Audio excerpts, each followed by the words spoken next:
What are you doing in my closet? Well, since you're already here, we might as well take some time for the weekly roundup. This week we looked at the Gulag Archipelago by Aleksander Solzhenitsyn, or at least a little bit of it, because it's a 2,000-page book, and this is only the first bit of it. This book is about the Soviet era and the prison system and the gulags. It's an attempt to synthesize hundreds of eyewitness accounts with the authors, Aleksander Solzhenitsyn, who himself lived in a gulag for 8 years. What intrigues me about this book, so far of what I've read of it, is how it's very factual, non-fictional, bordering on textbook sometimes, but it's never boring.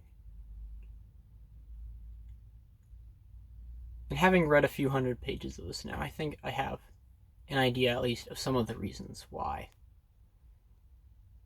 I'll focus on a couple areas. The first is his. Well, both are literary techniques, but the first is his use of imagery. He often uses metaphor, images, to get his ideas across in a way that you would never find in a textbook, in ways that makes it much more juicy and therefore less dry than a textbook. For example, he'll never give you a concept right off. He'll oftentimes give you an image and let you infer the concept or later state the concept. A case of this is you will hardly ever find a sentence in which he explicitly says something like, the KGB was mean or bad.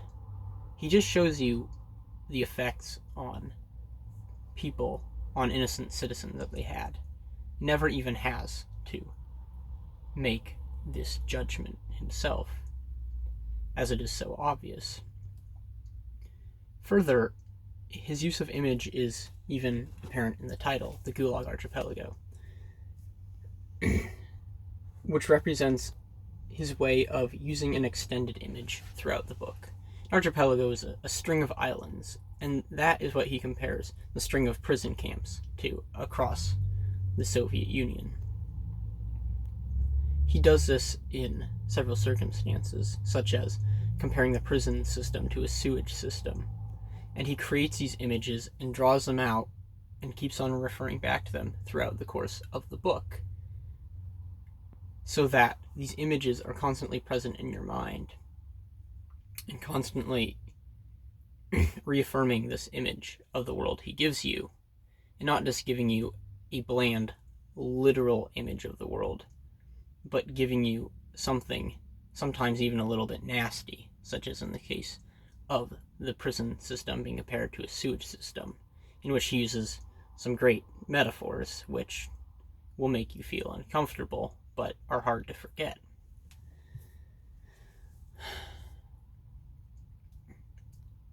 The second literary technique that I find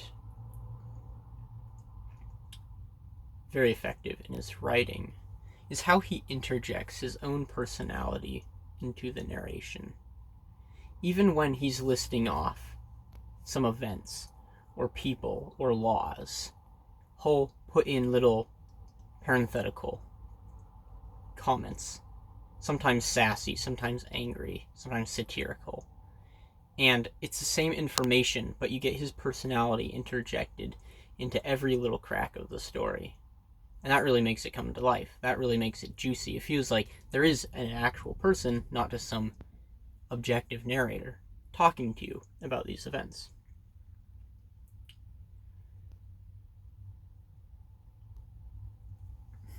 The third technique that he uses, and I believe I said 2, but I should have said 3, is a constant changing in tone.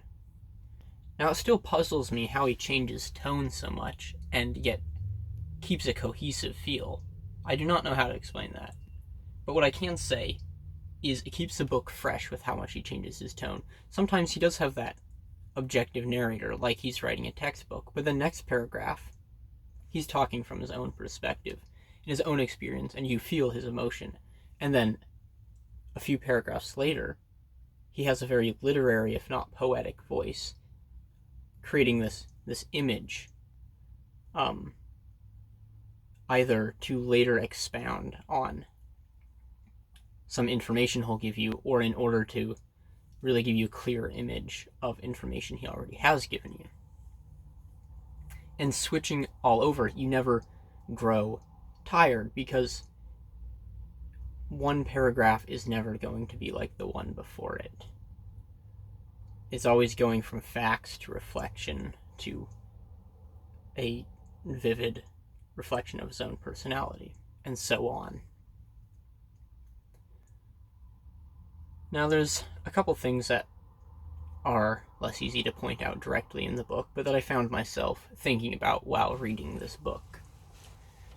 The first is how every moment of your world builds or takes away from the world. This may be an obvious point, but I think it's good to remember that if you have a supposedly interesting story, but every individual moment is a little bland, you have a bland story.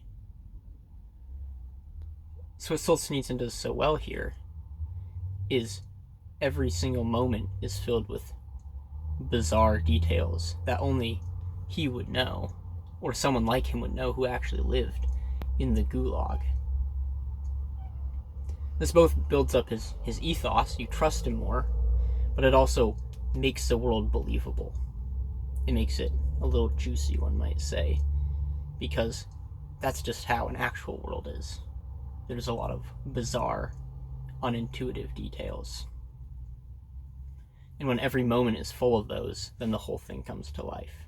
But an interesting plot in which every scene has undynamic, uninspired dialogue and interactions ends up being an uninteresting story, despite the plot. So then the last thing that I'll mention, and now this is, at this point, not really related to the book at all, but it occurred to me while I was reading, is that before you make a value judgment of a book, first consider the effect that it has. This book, if I looked at it theoretically, I might say, it's a little silly how much he changes tone. One second he's almost poetic, and the next he's a textbook. I might say, well, that's kind of ridiculous. But when I read it, I feel that effect, and it's so subtle that I hardly even notice that it's happening. And I know, wow, that is effective storytelling right there. So before you get to the point where you say, this is a good story or this is a bad story, first consider, what is it doing to you? Now, if anything I've said so far is a bit vague, feel free to come to the stream where I get my conclusions from actually reading the book live. Wow. Or better yet, you could get the book for yourself and see what you think. Honestly, if you just pick this up, read the first chapter, which is a good sized, not that big of a chapter, it's like 20 pages, I think you'll get the idea and you'll see the things that I'm talking about that Solzhenitsyn is so great at. Anyhow, you'll find me on my stream, at least for the time being, 526, Tuesdays, Thursdays, Fridays, and Sundays, where I'll be going over books like this. Anyhow, hope to see you there.